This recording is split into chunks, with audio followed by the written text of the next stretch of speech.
Apa kabar sahabat Grida Sehat Channel di seluruh Indonesia?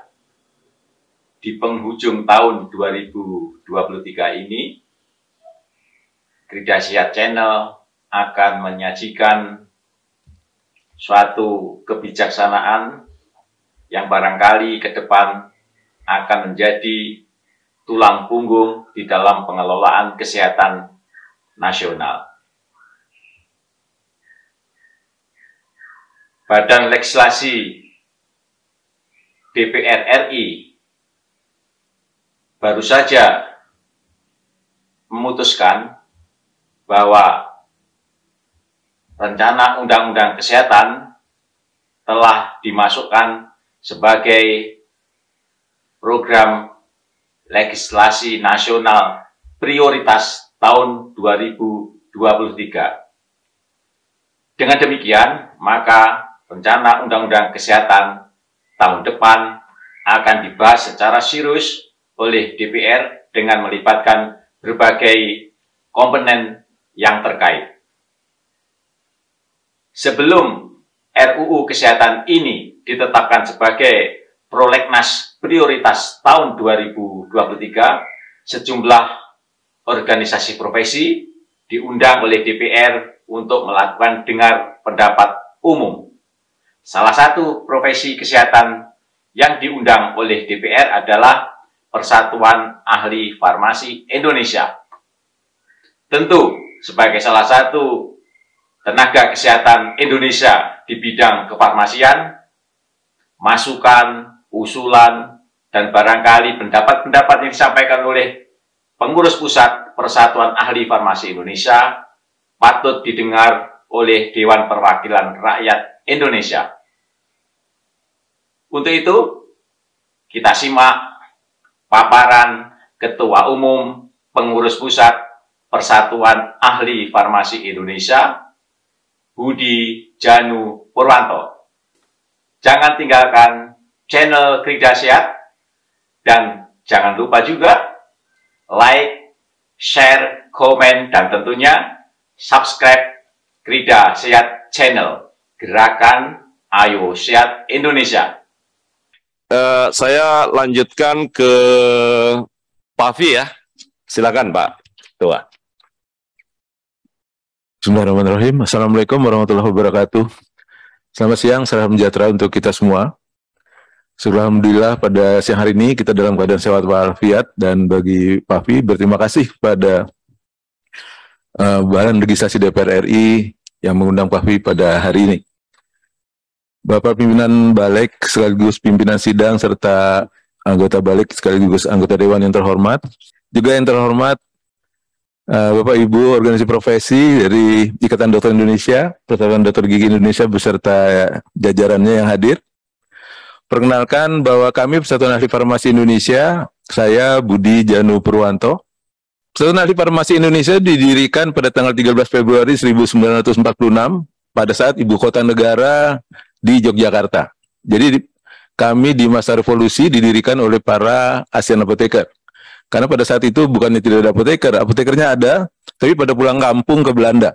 Karena kebanyakan orang Belanda. Kami berdiri belum genap negara Kesatuan Republik Indonesia itu diproklamirkan. Nah, saat ini Pak Afi berkedudukan di ibu kota negara, yaitu di Jakarta. Lanjut. Ya, diklik saja. Ya. Jadi kami mengacu ke Undang-Undang 36 tahun 2014 tentang tenaga kesehatan, sebagaimana definisi tenaga kesehatan di pasal 1 angka 1. Lanjut. Ya. Berdasarkan Undang-Undang Nakes, ada 11 kelompok tenaga kesehatan yang saat ini di bawah pengaturan dari Undang-Undang Tenaga Kesehatan. Seperti yang disampaikan tadi oleh Ikatan Dokter Indonesia, kelompok pertama sebetulnya adalah tenaga medis, yang terdiri atas dokter, dokter gigi, serta dokter dan dokter gigi spesialis. Namun tadi sudah disampaikan berdasarkan gugatan di Mahkamah Konstitusi, jadi untuk dokter dan dokter gigi sudah tidak mengikuti di Undang-Undang Tenaga Kesehatan. Dari 11 tenaga kesehatan yang ada di Undang-Undang Nakes, kelompok keempat itu adalah tenaga kefarmasian.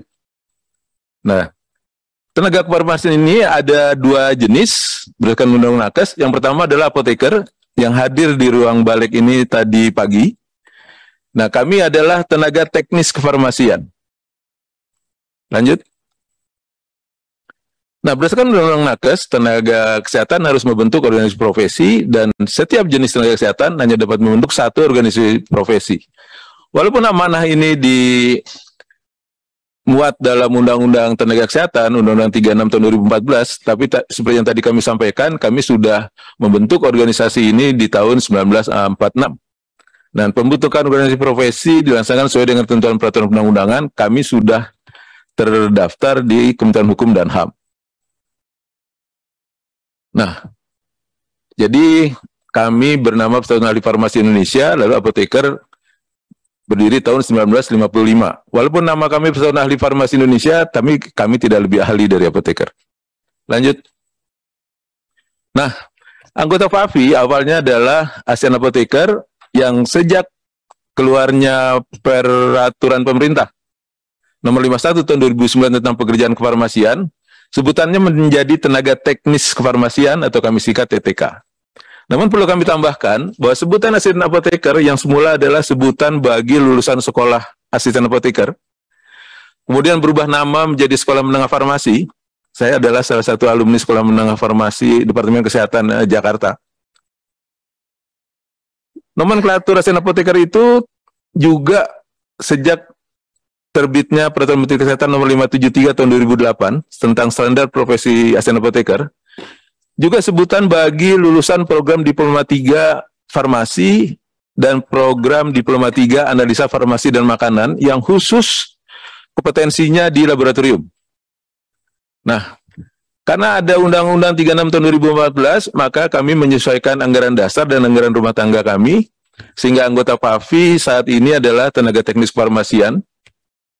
Lalu asisten tenaga kefarmasian, yaitu lulusan sekolah menengah kejuruan farmasi, yang dahulu sekolah menengah farmasi, yang tidak lagi melanjutkan pendidikannya untuk mendapat kompetensi sebagai paling rendah Diploma 3. Lalu TTK dan Asnafar, kami buat akronim saja, yang telah melanjutkan pendidikan, ya karena mereka masih cinta dengan organisasi, kami tampung sebagai anggota, namun hanya sebatas anggota, tidak dalam kepentingan untuk melakukan praktik kefarmasian. Lanjut. Nah, tenaga teknis kefarmasian terdiri atas sarjana farmasi, ahli media farmasi, dan analis farmasi. Nanti khusus yang sarjana farmasi dan analis farmasi, kami akan sampaikan di hal-hal lain yang kami anggap perlu disampaikan. Lanjut. Nah, peran PAFI dalam pelaksanaan praktek kefarmasian bagi tenaga teknis kefarmasian adalah melakukan uji kompetensi bekerja sama dengan institusi pendidikan sebagai amanah dari Undang-Undang 36 tahun 2014 tentang tenaga kesehatan. Jadi uji kompetensi itu dilakukan oleh institusi pendidikan bekerja sama dengan organisasi profesi, lembaga pengembangan profesi, ya, dilakukan secara nasional. Karena dilakukan secara nasional, mungkin tadi yang disampaikan oleh pimpinan sidang, misalnya ada pembagian wilayah, apakah berdasarkan wilayah Indonesia Barat, Timur, dan sebagainya. Kalau kami tidak, jadi panitia nasional uji kompetensi tenaga kefarmasian yang saat itu dibentuk oleh Komite Farmasi Nasional, yang dengan telah diucapkannya sumpah sebagai anggota konsil masing-masing tenaga kesehatan, KFN menjadi tidak berfungsi lagi. Tapi uji kompetensinya adalah bersifat nasional. Yang dilakukan di Jayapura jam 8, itu juga dilakukan pada waktu yang sama, walaupun berbeda jam, di Banda Aceh. Jadi secara nasional untuk mengukur apakah memang kompetensinya seragam atau tidak. Kemudian penerbitan sertifikat kompetensi sebagai lulusan baru atau fresh graduate bekerjasama dengan institusi pendidikan, lalu pendidikan dan pelatihan berkelanjutan dalam rangka memenuhi persyaratan standar kompetensi SKP untuk perpanjangan STR. Lalu ada sertifikat kompetensi, rekomendasi registrasi lalu rekomendasi untuk memperoleh surat izin praktik tenaga teknis kefarmasian yang dikeluarkan oleh pemerintah daerah kabupaten kota. Selanjutnya adalah pembinaan pengawasan tenaga teknis kefarmasian sesuai dengan Kode Etik Ahli Farmasi Indonesia yang berlaku secara internal yang berisi beberapa kewajiban-kewajiban.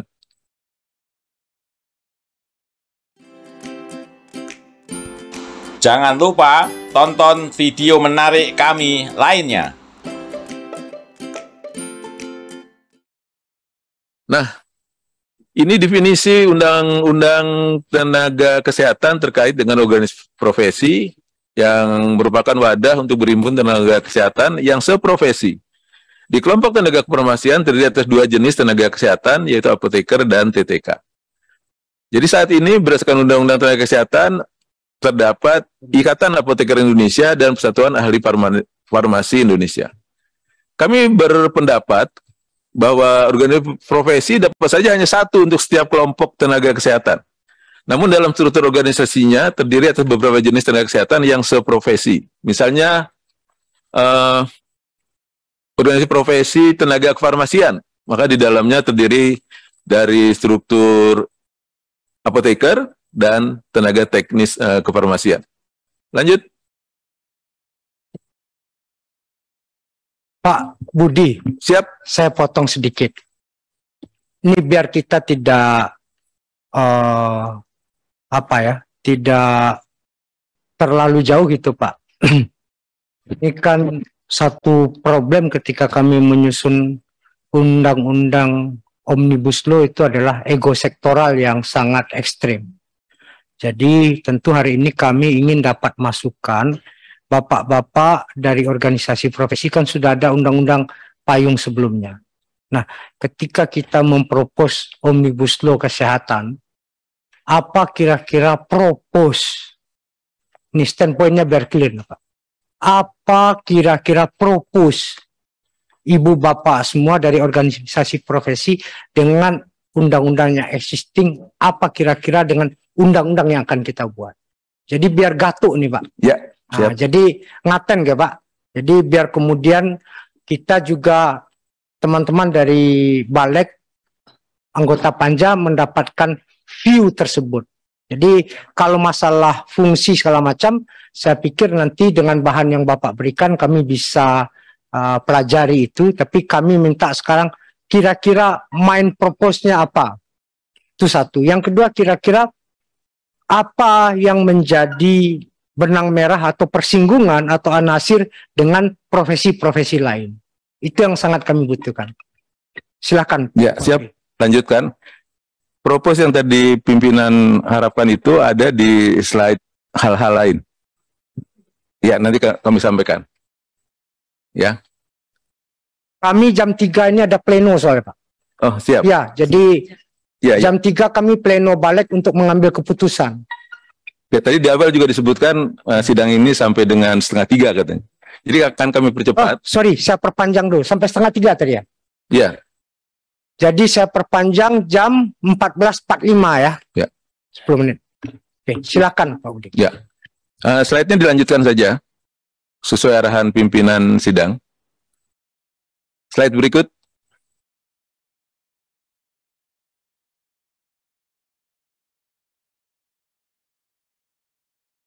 Lanjut.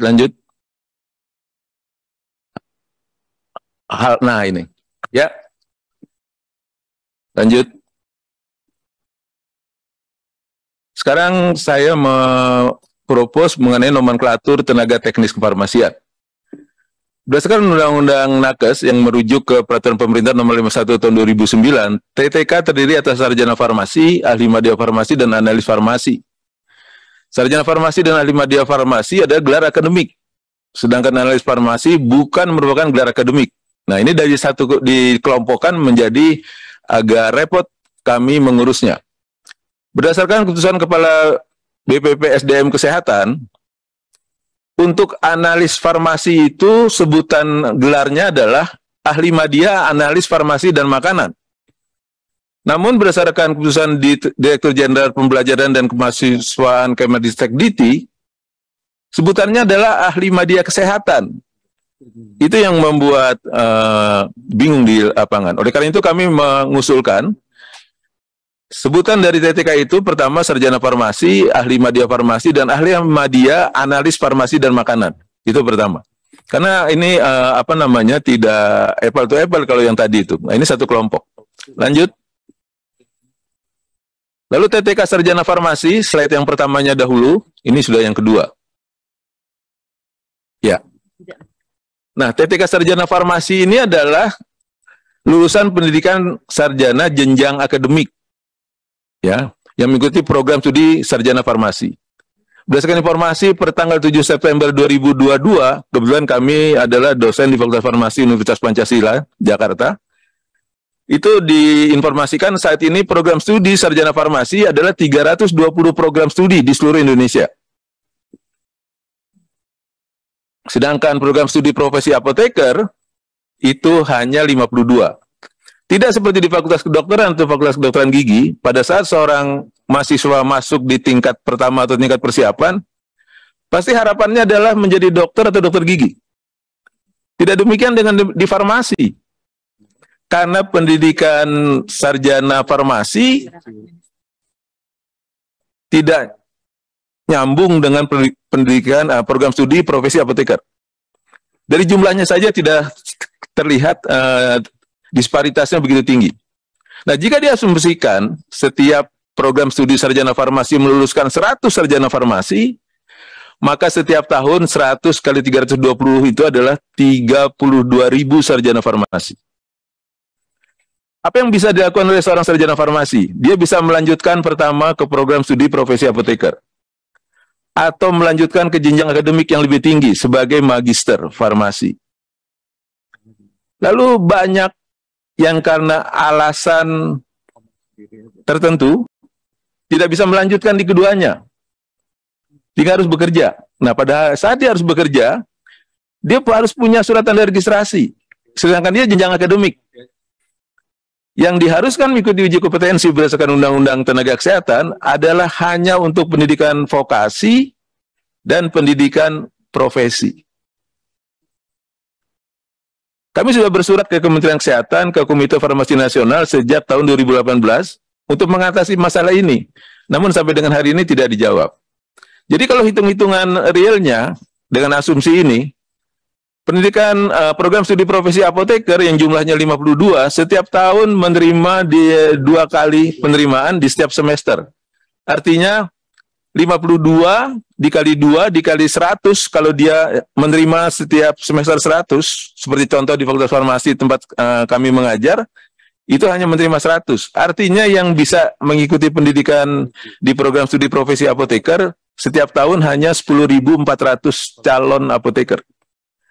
Dengan demikian, setiap tahun itu ada kurang lebih 21.600 sarjana farmasi yang tidak dapat melanjutkan pendidikannya ke jenjang profesi sebagai apoteker, dan dia karena alasan tertentu, misalnya karena finansial, tidak bisa melanjutkan ke jenjang magister. Mau bekerja, kesulitan untuk mendapatkan syarat terbitnya surat tanda registrasi, karena dia tidak ikut uji kompetensi dan tidak diambil sumpahnya, karena syarat STR itu dia harus mengucapkan sumpah profesi. Lanjut. Pak Budi, 3 menit ya. 3 menit lagi ya. Siap. Nah, padahal berdasarkan Undang-Undang Nakes, setiap pembentukan program studi baru itu harus mendapat rekomendasi dari Menteri Kesehatan. Kami tidak tahu apakah rekomendasi ini berjalan atau tidak saat ini, sehingga begitu banyak program studi sarjana farmasi yang ada di Indonesia. Lanjut. Ya, ini tadi sudah saya bacakan. Lanjut. Nah, istilah standar praktek profesi dan pelindungan hukum. Lanjut. Jadi di Undang-Undang Tenaga Kesehatan itu akan mendapat pelindungan hukum jika dia satu, melakukan praktek sesuai standar profesi, yang kedua melakukan praktek sesuai standar pelayanan, yang ketiga melakukan praktek sesuai standar prosedur operasional. Nah, yang kami persoalkan adalah standar pelayanan profesi. Karena untuk profesi kefarmasian, apakah dia apoteker maupun TTK, itu prakteknya tidak hanya di fasilitas pelayanan.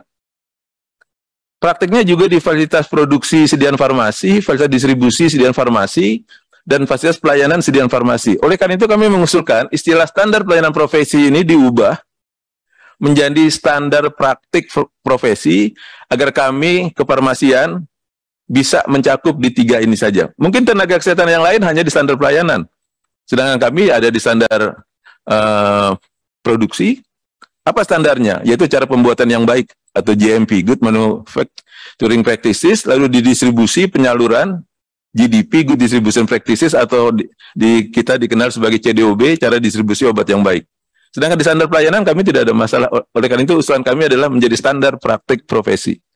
Lebih kurangnya mohon maaf. Wabillahi taufiq wal hidayah. Assalamualaikum warahmatullahi wabarakatuh.